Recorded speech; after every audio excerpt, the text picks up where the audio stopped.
Bonjour à tous et bienvenue dans notre webinaire sur le management des risques organisé par le groupe Reliance.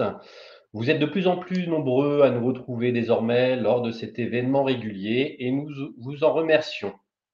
Je m'appelle Patrice Mathieu, je suis responsable de la coordination de l'innovation RH au sein du groupe Reliance et j'aurai le plaisir d'animer ce webinaire. Alors pour celles et ceux qui ne connaissent pas le groupe Reliance, Reliance est un groupe mutualiste européen de référence en assurance et en management des risques au service des acteurs de la santé et des territoires qui intervient principalement dans le domaine de la protection sociale et des services en management des risques. Alors, pour m'accompagner aujourd'hui, j'ai la joie d'accueillir Stéphane Crémades. Bonjour Stéphane. Bonjour Patrice. Stéphane, que je remercie vivement, qui est cofondateur de la start-up Olicare, qui viendra nous parler de sa solution digitale et innovante, cliniquement prouvée, et qui permet d'aider les employeurs publics et privés à détecter, prévenir et prendre en charge l'épuisement professionnel de leurs collaborateurs. Petit jingle d'introduction.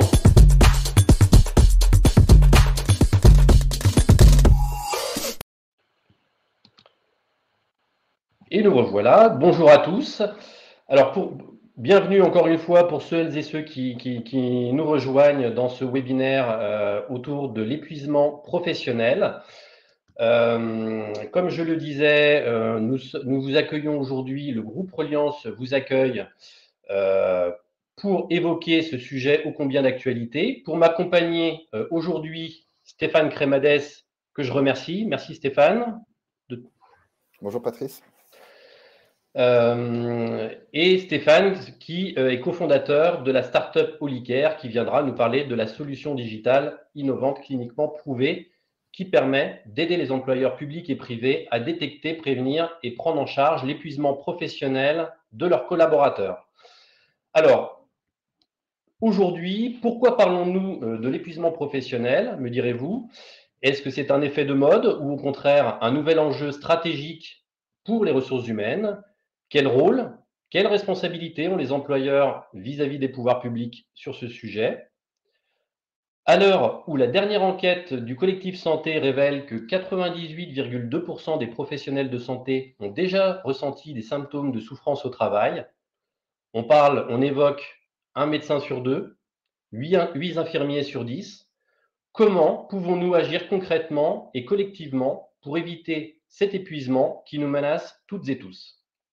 Autant de questions sur lesquelles nous allons essayer de répondre durant ces quelques 3 quarts d'heure que nous allons passer ensemble. Alors, qui dit webinaire, maintenant vous avez l'habitude de cet événement régulier. Donc, je vais vous expliquer un petit peu quelques règles techniques. Qui dit webinaire dit quelques règles de fonctionnement que vous commencez à bien connaître. Vous avez en bas à droite de votre écran la possibilité de nous poser des questions. Donc, vous avez un petit bouton questions. N'hésitez pas. Stéphane et moi pourrons vous répondre, notamment oralement. On se fera un petit peu le relais de vos questions. Si vous avez des problématiques d'ordre technique, vous pouvez vous exprimer directement sur le chat et interagir avec notre collègue Séverine Charpentier, que vous ne voyez pas à l'écran, que je remercie également et qui essayera de résoudre vos éventuels problèmes techniques. Et enfin, comme d'habitude, on vous a préparé un petit support qui sera disponible dans les prochains jours sous forme de newsletter que vous recevrez par mail, où vous pourrez retrouver le replay du webinaire, le support de présentation, ainsi que les réponses à toutes les questions que vous nous aurez posées et pour lesquelles vous n'aurez peut-être pas eu de réponse, parce qu'en général, elles sont très nombreuses. Et exceptionnellement, notez qu'aujourd'hui, vous aurez une petite surprise en fin de webinaire. Stéphane, je te laisserai l'annoncer à la fin de l'intervention. Et comme nous avons beaucoup de choses à voir ensemble, je vous propose de rentrer directement dans le vif du sujet. Alors, au menu aujourd'hui, première partie, nous allons voir l'épuisement professionnel. De quoi parle-t-on? C'est un sujet, on parle de burn-out, on parle de souffrance psychologique, d'épuisement professionnel. Stéphane nous évoquera plus en détail cette terminologie. Ensuite, nous vous proposons d'aborder l'approche globale de cette thématique, qui est une nécessité. Donc, on verra à la fois la prévention individuelle, intéressante, et la prévention collective, nécessaire, la complémentarité de l'approche. Et puis, nous zoomerons sur l'expérience avec notre partenaire Holicare, sur un exemple d'approche innovante, aujourd'hui en 2022, qui dénote un petit peu et qui a un caractère disruptif sur l'approche de l'épuisement professionnel, la prévention de l'approche professionnelle. Et enfin, pour rendre le webinaire le plus concret possible, nous vous présenterons les premiers retours d'expérience sur le sujet, et notamment à travers l'exemple d'un centre hospitalier. Alors, pour rentrer tout de suite dans le vif du sujet, puisque nous avons 3 quarts d'heure ensemble, Stéphane, je vais te poser la question, excusez-moi. Qu'est-ce que l'épuisement professionnel? Et lorsque l'on parle de ce sujet, de quoi parle-t-on exactement? Avec plaisir, Patrice. Donc, bonjour à toutes et tous. Je suis ravi d'être là. Merci aux équipes qui ont permis la mise en place de ce webinaire. Et tout de suite, qu'est-ce que l'épuisement professionnel? L'épuisement professionnel, on peut remonter directement sur le niveau de l'Organisation mondiale de la santé, pour qui la santé mentale est devenue ce qu'ils appellent un main goal, donc un objectif principal dans les années qui viennent. La santé mentale humaine fait partie vraiment des axes prioritaires de l'OMS. Qu'est-ce qu'elle dit sur l'épuisement professionnel? L'OMS dit que l'épuisement professionnel est un syndrome conceptualisé comme résultant d'un stress chronique en milieu de travail qui n'a pas été géré avec succès. Donc, on va un peu ensuite s'attarder sur ce que ça veut dire de gérer un stress avec succès ou sans succès. Mais déjà, il faut revenir sur le principe. Le principe, c'est la capacité d'une personne d'avoir un fonctionnement harmonieux, agréable et efficace au travail. Ça, c'est un fonctionnement normal. Comment on arrive à un fonctionnement normal? On arrive à un fonctionnement normal avec un équilibre. Ce maintien de l'équilibre, il est calculé sur la différence entre l'exposition aux contraintes, stress, échéance, environnement agréable ou toxique, et les ressources à disposition. Sens au travail, capacité à déployer ses compétences, etc. Tant que l'équilibre est maintenu, on peut avoir des grosses pressions et des grosses ressources, ça fonctionne. C'est à partir du moment où ça devient déséquilibré qu'on se met en difficulté dans la durée. Évidemment que les éléments contextuels sont très importants. On parle d'influence, donc les composantes associées à l'organisation du travail, évidemment. Les caractéristiques individuelles, puisque une personne qui est exposée à des conditions de travail ne va pas avoir les mêmes réponses que son voisin qui est exposé aux mêmes conditions de travail. Et l'environnement social. L'épuisement professionnel, on dit que c'est un symptôme qui est devenu emblématique parce malheureusement, on a tous quelqu'un plus ou moins loin de notre environnement privé ou professionnel qui s'est retrouvé dans une difficulté à un moment donné liée à la santé mentale. On parle quand même d'une atteinte durable et profonde de la santé mentale, tout simplement parce qu'un épuisement professionnel, c'est minimum 9 mois d'arrêt de travail, et c'est un épuisement qui est caractérisé par un épuisement émotionnel et physique. Je vais tout de suite commencer par vous poser une petite question, donc vous allez pouvoir y répondre. D'après vous, quelle est la première cause d'arrêt long en France en 2022? Donc, on a plusieurs possibilités. On a l'accident de travail, les troubles musculo-squelettiques, appelés sous l'acronyme TMS, les troubles psychologiques et épuisement professionnel ou burn-out, ou les maladies chroniques et graves, comme le cancer typiquement. Alors, vous pouvez répondre au questionnaire via le petit bouton en bas à droite, marqué sondage. Si vous cliquez dessus, vous avez la première question sur le slide. Je vous laisse une minute pour y répondre.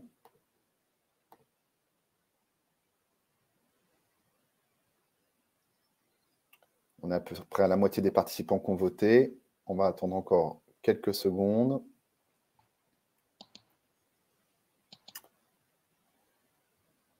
Et oui, en effet, c'est bien les troubles psychologiques. Alors, c'est très récent. Les troubles musculo-squelettiques, les TMS, ont été très longtemps la première cause d'arrêt long en France. La pandémie a agi comme un révélateur, évidemment, des troubles psychologiques. Et on s'est rendu compte, en fait, de l'ampleur du sujet relatif à ce type de pathologie. Une deuxième petite question, peut-être, Patrice? Oui. Quel pourcentage de collaborateurs en burn-out ont montré un signe avant-coureur dans les 2 ans avant leur arrêt? Donc Alors, c'est une 25%. question... Oui, vas-y. Alors, c'est une question qui est très importante.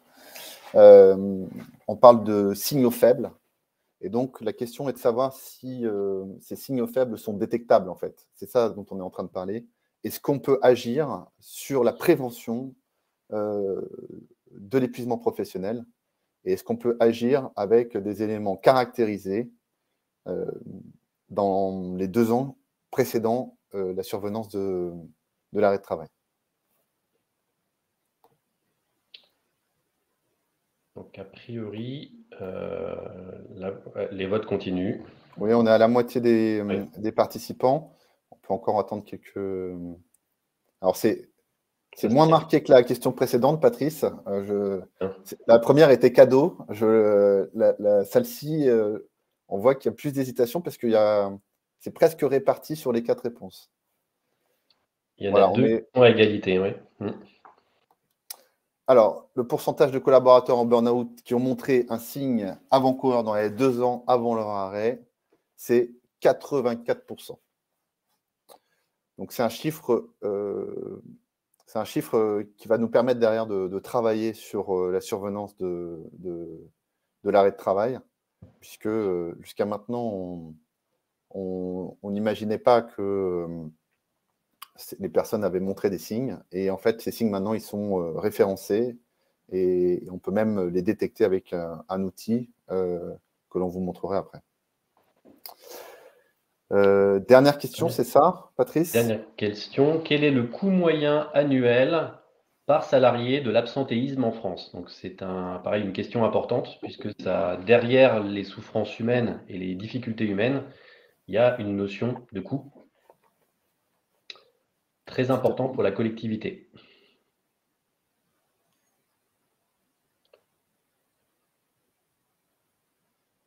Donc, pareil, pour l'instant, les votes sont assez équilibrés. Hein, Stéphane, c'est pas toujours facile d'exprimer ça en coût. Non, c'est pas facile d'exprimer ça en coût parce qu'il y a des coûts directs et des coûts indirects, évidemment. Là, le coût, c'est le coût pour l'organisation. Le coût de l'absentéisme en France est très important et il a tendance à augmenter. Donc, quand on voit que la première cause d'arrêt long, ce sont les troubles psychologiques, et qu'on va voir, là, on va découvrir quel est le coût moyen annuel par salarié, vous allez vous rendre compte que les enjeux en termes de souffrance, évidemment, sont importants, mais en termes économiques aussi. Donc, la réponse, c'est 3 500 € par an et par salarié. Donc, dès qu'on agit sur les causes d'absentéisme, on a la capacité de réduire à la fois la souffrance et à la fois amener tout de suite de la rentabilité aux organisations. Donc, c'est une action qui est directe. Encore faut-il savoir quelle est la stratégie adoptée pour agir sur cet environnement-là. On va un peu préciser nos propos. À peu près 6%, c'est le taux d'absentéisme moyen en France, tous secteurs confondus. Après, il va y avoir quelques différences en fonction des secteurs, mais ça, c'est la moyenne. La première cause des arrêts longs, on l'a dit. Il faut savoir qu'un point d'absentéisme dans une organisation représente le coût de 2% de la masse salariale. Donc, vous pouvez faire les calculs, ça va très vite. À quoi sont liées ces dépenses? Donc, les dépenses d'absentéisme, il y a des coûts directs, c'est le maintien de salaire, le coût de gestion de l'absence. Et puis, il y a beaucoup de coûts indirects. Baisse de la performance, baisse de la qualité de service rendu, le désengagement des collaborateurs, les managers qui se retrouvent démunis, le turnover que ça peut générer, la dégradation d'image de l'établissement en termes de qualité, et puis le non-respect des obligations réglementaires. Tout ceci nous amène à ces chiffres-là, qui sont des chiffres conséquents. Pour reprendre encore un peu pour remettre tout ça dans un cadre un peu plus large, on est sur un phénomène de société, on est sur une pathologie sociétale. 2,5 millions de collaborateurs se déclarent en état de burn-out sévère. C'est colossal. 2,5 millions, ça veut dire que ce sont des personnes qui sont, alors pas toutes avec la même sensibilité évidemment, mais vous pouvez considérer qu'il y a un pourcentage important de ces personnes qui sont en train d'arriver chaque jour plus près de l'arrêt de travail. Donc les personnes qu'on ne ramène pas dans une zone de sécurité vont avoir une probabilité forte à un moment donné de basculer. Et comme je vous l'ai dit, comme l'épuisement professionnel bascule tout de suite sur un arrêt long, c'est tout de suite 9 mois minimum d'arrêt de travail pour les personnes qui basculent. 34% des collaborateurs et 44% des responsables d'équipe se considèrent en détresse psychologique. C'est pareil, c'est un chiffre très éloquent. Donc, la santé mentale est maintenant un sujet qui se place au cœur des organisations. Et quand on est dans des organisations qui sont au service des autres, hein, comme ça peut l'être pour un nombre conséquent d'entre vous, c'est très important de pouvoir agir en direct sur les collaborateurs pour pouvoir avoir un effet de levier de service rendu derrière sur les clients finaux. Une petite question, Stéphane, juste avant Oui. sur la qualité des chiffres. Oui. Est-ce que ces chiffres sont également valables pour la fonction publique? Alors, les chiffres que je montre là vont être, quand je parle de moyenne de pourcentage, sur la fonction publique, on constate que généralement les pourcentages sont un petit peu plus élevés que dans le secteur privé. Mais là, on parle de moyenne entre les secteurs. Alors, sachant qu'il y a énormément de chiffres, hein, en complément de ce que tu évoques, hein. Tout à l'heure, je parlais d'une enquête qui évoquait un professionnel, un médecin sur deux en épuisement professionnel. Pareil pour au niveau des infirmiers.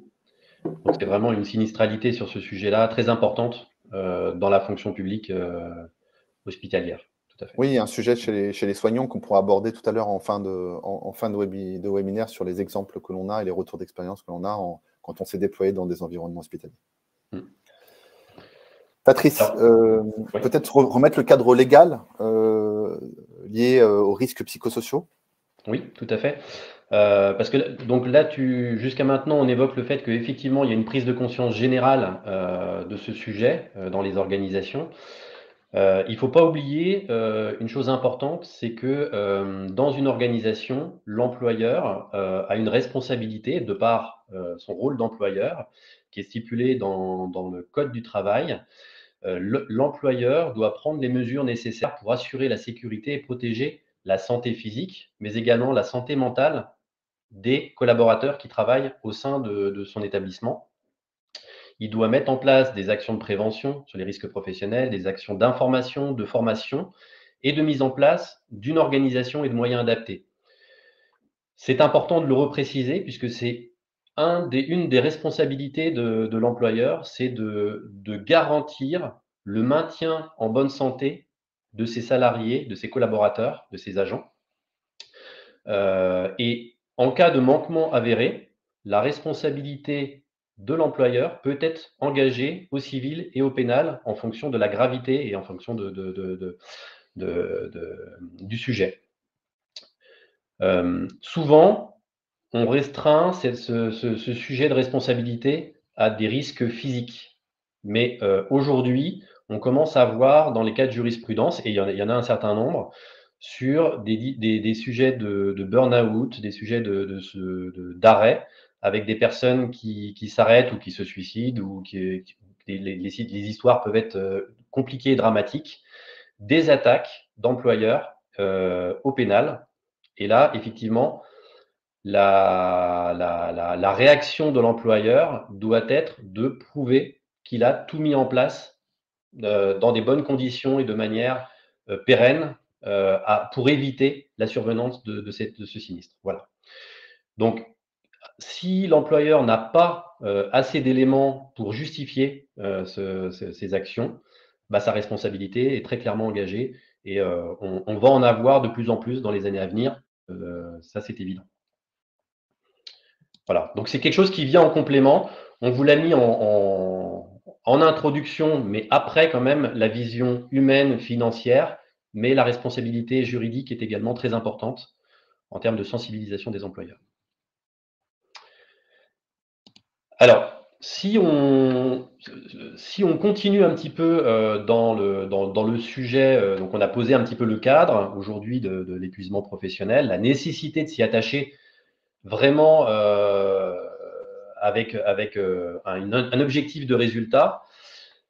Il ne faut pas oublier que ces sujets-là sont assez complexes. Vous avez déjà dans vos organisations des professionnels qui interviennent, bien évidemment, sur la prévention de la santé psychologique des professionnels qui vous entourent. Et toute action mise en place dans une organisation doit être vue d'une manière globale. C'est très important. Et notamment, il est nécessaire, et je pense qu'autour de la table, autour des différentes personnes qui assistent dans ce webinaire, on a des personnes qui ont déjà mis en place des démarches collectives. Donc, on va parler d'évaluation des risques psychosociaux, des démarches RPS, en lien avec le document unique d'évaluation des risques professionnels, qui est le socle de la prévention dans une organisation. Donc, on va cartographier les RPS et on va mettre en place un plan d'action pour limiter ces risques psychosociaux. On va développer des démarches d'amélioration de la QVCT, de la qualité de vie et des conditions de travail. On va former les collaborateurs, on va sensibiliser les managers, etc., etc. C'est fondamental que cette approche collective soit mise en place dans une organisation. C'est elle qui va donner, on va dire, les meilleurs résultats en termes d'efficacité. Mais cette approche collective ne peut être complétée que par une approche individuelle. Et on en entend beaucoup parler aujourd'hui de la responsabilisation un peu de chaque acteur, de chaque collaborateur, où chacun est également responsable. Il n'y a pas que l'employeur qui est responsable de la santé de ses collaborateurs, il y a également le collaborateur qui est responsable, pour une certaine partie, de sa propre santé psychologique au travail. Et là, comment peut-on prévenir en lui proposant des programmes individuels pour l'aider à mieux comprendre les sujets de santé psychologique, sa santé psychologique, son exposition au stress, à l'anxiété? Comment détecter des signaux faibles? Les signaux faibles pour des collaborateurs, si on prend l'exemple, Stéphane nous en parlera tout à l'heure, d'épuisement professionnel, de burn-out, où le collaborateur lui-même n'a pas conscience de la réalité de la situation qu'il vit. Et comment agir en proposant une prise en charge individuelle et adaptée à chacun, sachant qu'on est parfois sur des organisations complexes, massives, ça dépend un petit peu de la taille de chacun. On est sur des sujets de confidentialité médicale. Donc, comment apporter une réponse individuelle pertinente à chacun en complémentarité avec une démarche collective de prévention. Donc ça, je dirais, c'est la mayonnaise qui permet d'avoir une démarche équilibrée à l'échelle d'une organisation. Et pour l'établissement, ça va permettre à l'employeur de valoriser son capital humain, très important hein, aujourd'hui où on a du mal à recruter dans les organisations de santé. Comment valoriser mon capital humain? Comment être performant et rentable? Donc, c'est maîtriser les coûts et la performance, parce que Stéphane nous parlait des arrêts de travail, mais également, c'est la nécessité également que les personnes qui viennent au travail, les collaborateurs qui viennent au travail, aient un esprit serein et pas préoccupé. Et ils sont présents, mais s'ils ne sont pas présents dans leur tête, c'est compliqué en termes de performance au travail. Et comment répondre aux obligations légales. Donc, voilà un petit peu les sujets pour chaque organisation. Et individuellement, pour le collaborateur, comment je peux préserver ma santé? Je viens travailler, mais comment je peux présenter ma santé psychologique, prendre soin de moi et développer malgré tout mes compétences? Voilà. Donc, tous ces sujets-là, on a essayé de les regrouper dans une approche innovante, concrète et personnalisable. Et là, je vais laisser Stéphane. Stéphane, si tu peux nous en dire davantage, comment arriver à répondre à tous ces enjeux collectifs, individuels, dans le respect de chacun, de la confidentialité, et sans faire d'usine à gaz et être très pratico-pratique pour un employeur. Alors, je vais essayer de répondre à cette question, cette vaste question. Les 3 cofondateurs de Holicare, c'est un DRH, c'est le DRH de Pfizer en 2019 qui quitte Pfizer pour rejoindre Holicare, pour créer Holicare, et c'est le docteur Philippe Souchois, qui est par ailleurs directeur médical du 3e groupe hospitalier privé en France, qui s'appelle Vivalto Santé. C'est avec ces personnes-là qu'on a monté un conseil scientifique, avec des personnes issues de l'Institut du cerveau, une psychologue, un psychiatre, et le docteur Clément Duré, qui est chef de service des pathologies professionnelles à l'hôpital de Garches. Donc, il est spécialisé en santé mentale au travail. Et c'est avec cette personne-là qu'on a pu mettre en place ce que je vais vous présenter. Le schéma de prise en charge d'une approche innovante, puisque Holicare est considéré aujourd'hui comme une start-up, avec la possibilité en 7 minutes, à travers un OLI-test qui est envoyé par mail, d'avoir des résultats immédiats. C'est la surprise que formulait Patrice, c'est qu'on vous a préparé un QR code en fin de webinaire ou que vous pourrez flasher si vous souhaitez faire un OLI-test de votre côté pour vous rendre compte des fonctionnalités et potentiellement pour vous aussi, puisque je vous garantis l'anonymat et le secret médical dans cet environnement-là. C'est scientifiquement validé. Et là, il y a 2 solutions issues de l'OLI-test. Soit on rentre dans un champ de prévention, parce que globalement, la santé mentale est bonne, mais il y a toujours quelque chose qui s'allume, un peu d'anxiété, un peu de stress, un peu d'épuisement. Et dans ces cas-là, l'idée, c'est d'aller vers l'éducation thérapeutique. Ou si ça s'allume en orange ou en rouge, là, la capacité à prendre en charge. Alors, comment fonctionne une prise en charge ? C'est une coordinatrice santé qui demande rendez-vous à la personne par mail, et en téléconsultation, elle va lui expliquer pourquoi ces résultats sont allumés en orange et en rouge, et va l'inviter à co-construire un parcours qui va prendre en compte psychologue, potentiellement diététicien, activité physique adaptée, et on va aller même jusqu'à du psychocorporel, tout ça en digital, avec méditation, sophrologie ou yoga. Et c'est la coordination de ce parcours de santé qui va faire revenir ces personnes dans une zone de sécurité, de bonne santé mentale, et d'éviter qu'elles chutent, qu'elles basculent dans l'épuisement professionnel et l'arrêt de travail. Et Reliance, dans le cas où, pour les cas les plus avancés, va pouvoir à ramener et aider au retour à l'emploi quand la personne est partie, est en arrêt de travail ou est dans des schémas très avancés de burn-out. L'idée, c'est de valoriser les actions existantes dans l'établissement. Il y a dans tous les établissements des choses qui existent, qui fonctionnent plus ou moins bien.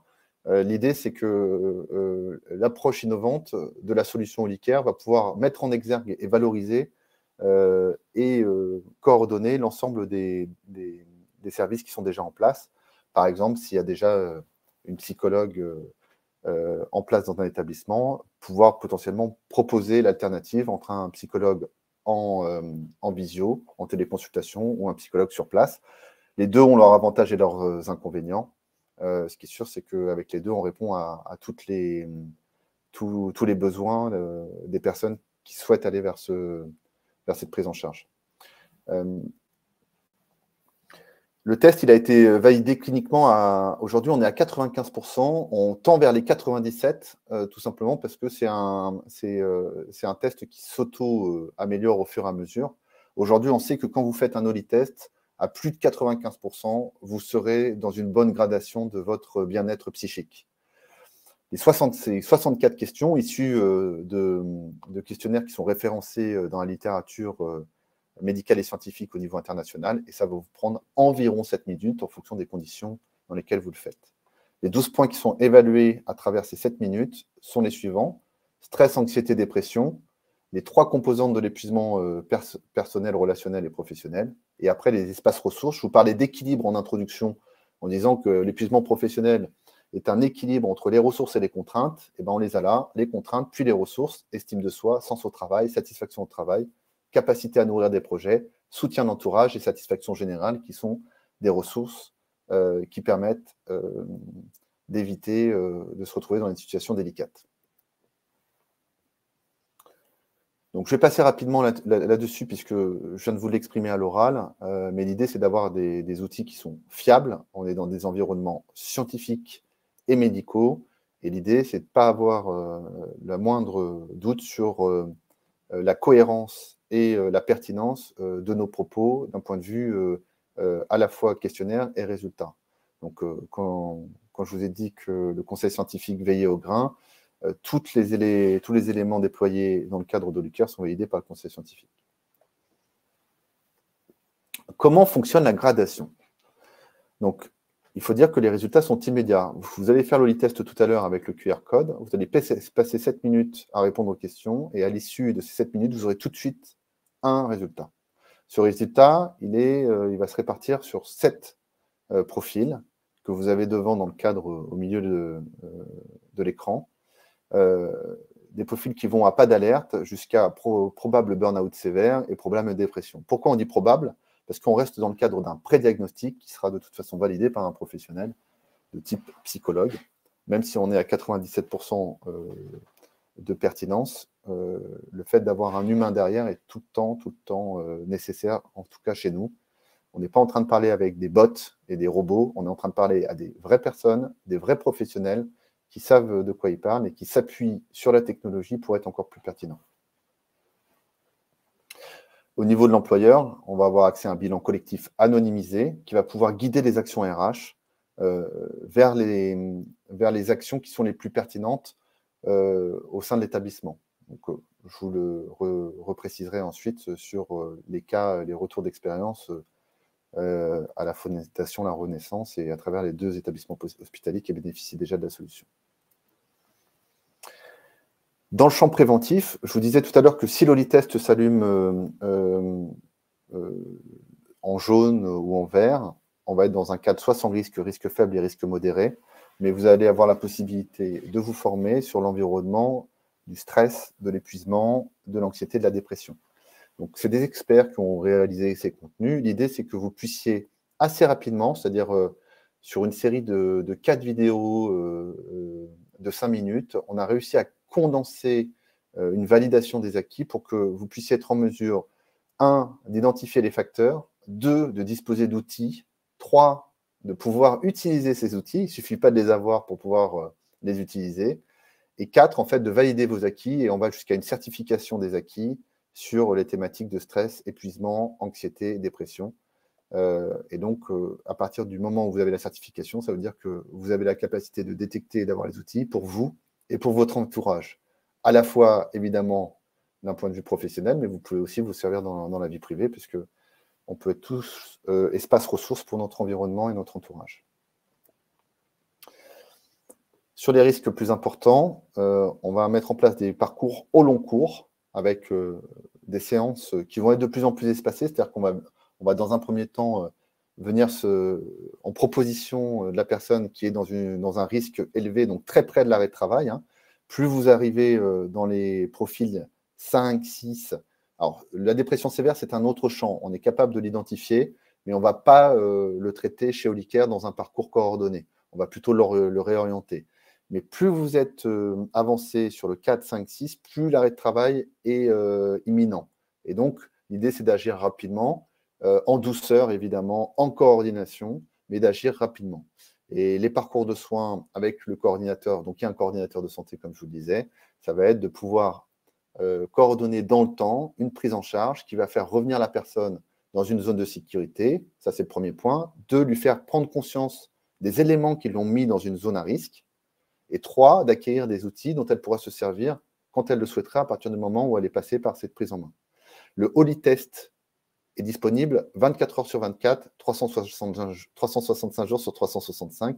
C'est un outil digital qui permet aux personnes, et on le voit, qui bénéficient de la solution, de se tester régulièrement. Ce n'est pas parce que vous allez mal à un moment donné que vous n'allez pas aller bien dans un autre instant. Il peut y avoir des éléments contextuels et ponctuels, mais c'est intéressant de voir, à un moment donné, d'avoir la contrepartie d'un outil qui est objectif. Je vais passer vite là-dessus puisque bon, c'est le champ R&D d'Olicare et bon, il faut juste dire qu'on a une étude épidémiologique qui est en cours sur plus de 3000 collaborateurs et que cette étude épidémiologique elle est là pour montrer le service médical rendu par la solution et pouvoir, je dirais, évaluer le nombre d'arrêts de travail que l'on peut éviter avec une prise en main précoce et une détection des signaux faibles. Les tableaux de bord, je vous les détaille là rapidement. Il faut juste rappeler que c'est anonyme. C'est vraiment, il y a une muraille de Chine entre l'employeur et Olicare. Nous sommes un tiers de confiance. Nos serveurs respectent toutes les normes HDS. Ils sont hébergés dans un strict contrôle médical. On respecte la confidentialité et le secret médical. Mais ça n'empêche pas d'avoir des très bons outils au niveau de l'organisation. En termes de, on va avoir des outils de type genre, combien de répartition par homme par hommes et femmes sur le champ des RPS, potentiellement rentrer dans les services, puisqu'on va avoir une segmentation de services. Évidemment que si dans le service, il n'y a que 10 personnes, on n'affichera pas les résultats, mais ça donne des résultats aussi par implantation. Donc, ce tableau de bord, il est assez complet, il permet vraiment de diriger des actions ou de valoriser certaines qui sont déjà en place. Alors justement, Stéphane, merci pour cette explication très claire. Il y a quelques questions qui arrivent en parallèle. On les abordera là, juste à la fin du webinaire. Est-ce que tu peux, en quelques mots, nous donner un exemple concret vécu par tes équipes dans un établissement de santé? Alors, 1300 collaborateurs aujourd'hui à la Renaissance sanitaire bénéficient de la solution. Comment on s'est déployé dans cet environnement hospitalier? On a organisé le déploiement avec la direction des ressources humaines et le responsable communication. Ça, c'est la première étape. On a tout de suite engagé en relation avec la DRH des relais internes. Rendez-vous avec le CSE. Dans un des établissements, il y avait un copil RPS qu'on a rencontré. On a réuni les responsables d'équipe, on a expliqué la démarche, on a expliqué comment on le faisait et pourquoi on le faisait. On a expliqué que nous sommes une entreprise de l'économie sociale et solidaire. Ça veut dire quoi? Ça veut dire qu'on poursuit un objectif d'intérêt public. Et l'intérêt public que l'on poursuit, c'est de réduire la souffrance liée à la santé mentale. Ensuite, nous avons communiqué auprès des collaborateurs. Donc, communication de l'équipe RH. On a fourni un certain nombre de supports. On sait qu'ils fonctionnent, donc on les fournit. L'équipe RH, évidemment, a la possibilité de les personnaliser en fonction du contexte de chaque établissement. Ça passe par un email d'information et puis la communication sur des supports classiques, type encart, intranet, affiche sur les tableaux de service. Enfin, chaque établissement a ses relais qui fonctionnent en termes de communication. Et puis, on a tenu vraiment à aller sur place. Il y a vraiment toute l'équipe qui s'est mobilisée pour aller dès 6h45 dans les établissements. On avait vraiment à cœur de toucher les équipes de nuit et on n'a pas été déçus du retour puisqu'on a eu vraiment des retours très chaleureux des équipes de nuit. Et pour ça, il fallait y aller tôt. Et puis après, on a rencontré les collaborateurs sur place avec un stand dans chaque pavillon, devant les vestiaires, des ateliers de sensibilisation qui ont été mis en place dans les pavillons par le docteur Duré. Et là, on a vu que déjà, il y a une libération de la parole et de certaines situations que le docteur Duré a tout de suite pu contextualiser et remettre dans un champ qui a permis de déverrouiller certaines situations. Donc, c'est très intéressant d'être sur place. Quand tu évoques le docteur Duret, peut-être une petite précision, docteur Duret qui intervient Oui, à l'hôpital de Garches. Oui, il est chef des pathologies professionnelles à l'hôpital de Garches, spécialisé sur les pathologies professionnelles. Et donc, voilà, il connaît très bien l'hôpital, il connaît très bien les pathologies pro. C'est vraiment quelqu'un qui interagit très facilement dans des environnements comme celui-ci. On nous disait que aller dans un environnement hospitalier, c'était pas facile parce que soigner les soignants, c'est quand même une gageure. Et on a eu 30%, donc c'est en cours, hein, on est en cours de déploiement. On est déjà à 30% de participation après 1 mois et demi, donc ce qui est relativement significatif. Il y a 12 collaborateurs qui ont été identifiés à risque et 27 en burn-out. Et on a 9 collaborateurs en parcours de soins. Ça, c'est, pardon, un mois après. Donc, c'était un mois après. On en a le double aujourd'hui, à 2 mois. On a le double de collaborateurs en parcours de soins. Et sincèrement, s'il y a 20 collaborateurs dans un établissement pour lesquels on évite l'arrêt de travail et la souffrance, eh ben, on est bien dans notre objet social qui est de poursuivre un objectif d'intérêt public. L'analyse des éléments collectifs a pu montrer dans un établissement que le stress était présent dans tous les… alors, vous allez me dire, c'est peut-être pas une grande surprise, mais le stress est allumé dans tous les services et dans certains de manière très significative. C'est évidemment par ces services-là que l'action RH va commencer. Il y en a certains qui ont aussi montré de l'anxiété et on a eu dans certains services de gériatrie, me semble-t-il, de l'épuisement relationnel, par exemple. Et ça, typiquement, nous avons les réponses très précises à chacune de ces thématiques et on peut aller directement au sein des services pour pouvoir former et sensibiliser. Alors, les verbatim, ils sont forts, hein, et c'est pour ça qu'on est fiers de faire ce qu'on fait. Ça a du sens. On a l'impression d'être dans un cocon et qu'on s'occupe de nous. De temps en temps, nos équipes médicales, alors c'est pas moi, donc je peux en parler avec d'autant plus de détachement, puisque c'est vraiment l'équipe médicale qui a reçu ces verbatim-là. Moi, je n'ai même pas accès à cet environnement-là en n'étant pas profession médicale. On parle d'ange gardien et il y a certaines personnes qui nous ont dit que c'était vraiment le moment qu'ils attendaient pour pouvoir, avant de basculer, et que vraiment on leur avait évité une situation très désagréable. Comme prévu, Patrice. Oui. Alors, vous avez devant les yeux un…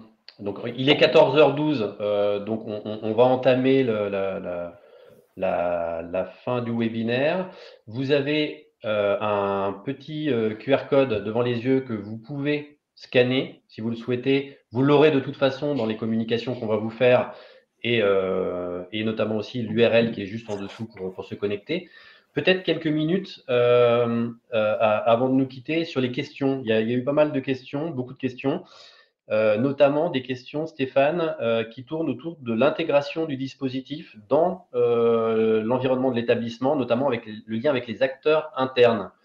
Oui. Le système est anonyme, bien sûr, mais comment… Alors, j'exprime par rapport à une question qui reflète un petit peu concrètement ce que je viens de dire. C'est anonyme, bien sûr, mais comment l'employeur et les collègues peuvent contribuer au mieux-être si tout se passe entre le salarié et Olicare? Tout simplement en incitant les collaborateurs à réaliser leur Oli test. Ça, c'est le premier pas. Comme il y a beaucoup de déni en fait sur la thématique de la santé mentale, quand je dis il y a du déni, c'est qu'on se rend compte là, à travers notre expérience, qu'il y a beaucoup de personnes qui ne se rendaient pas compte qu'ils s'étaient mis dans une situation à risque. Et parfois, là, avec tout le champ de prévention, je vais vous donner un exemple concret. Une personne qui devient irascible, typiquement, c'est un des signaux faibles qui peut vous dire, au lieu d'éviter de croiser son chemin parce qu'elle est devenue du jour au lendemain, enfin au jour au lendemain, ça se fait progressivement, mais elle est devenue tout d'un coup irascible, cynique, désagréable. Et finalement, moi, en tant que professionnel, je n'ai pas le temps de m'occuper des personnes désagréables. Finalement, dans le champ de prévention, on se rend compte que proposer un café, tendre la main à ce moment-là, ça peut être collectivement beaucoup de force. Et donc, je dirais, encourager son environnement à faire l'Oli test quand vous voyez qu'il y a quelqu'un qui est un peu en difficulté. Deux, se former à ces environnements des risques psychosociaux collectivement, parce que quand on arrive à une immunité sur les risques psychosociaux, tout le monde est beaucoup plus en sécurité. Et on peut commencer par le faire au sein d'une équipe, mais l'idée, à un moment donné, c'est d'arriver à l'organisation dans sa globalité. Et ça change, ça amène beaucoup de douceur et beaucoup de bienveillance et beaucoup de solidarité dans le collectif. Et c'est un peu ce dont on a besoin tous globalement, et puis plus précisément pour éviter l'accidentologie qui est liée à la santé mentale. Très bien, merci Stéphane. D'autres questions? Alors, il y a des questions auxquelles de toute façon vous allez tous être destinataires des réponses que l'on va. Beaucoup de questions sur le coût aussi de la solution. Des questions sur l'approche, la complémentarité entre l'approche collective et l'approche individuelle. Voilà, autant de questions. Il est 14h14. Malheureusement, on est sur un format court, donc on va être obligé forcément on s'est engagé jusqu'à 14h15 vis-à-vis de vous, de se séparer. En tout cas, merci. Excusez-moi. Vous allez recevoir la newsletter qui vous sera envoyée et qui intégrera donc le replay, le support de présentation, l'accès éventuellement au test. Bon, vous l'avez eu, mais on vous le remettra dans le support, où vous aurez la capacité de vous tester et d'avoir votre bilan santé, nos coordonnées. Bien évidemment, n'hésitez pas à nous demander soit une présentation plus détaillée, soit une démonstration, soit un rendez-vous pour en savoir plus. Bien évidemment, tout ça peut se faire de manière très, très facile. Stéphane, il est l'heure de nous quitter. Malheureusement, c'est passé très, très vite. À chaque fois, c'est un échange intense, mais rapide. Merci encore à toutes et tous pour votre écoute, pour votre confiance, puisque vous êtes de plus en plus nombreux à participer à nos webinaires thématiques maintenant. Merci Stéphane pour la qualité de ton intervention. Merci Patrice et l'équipe Reliance. Et voilà, prenez soin de vous vraiment. C'est important.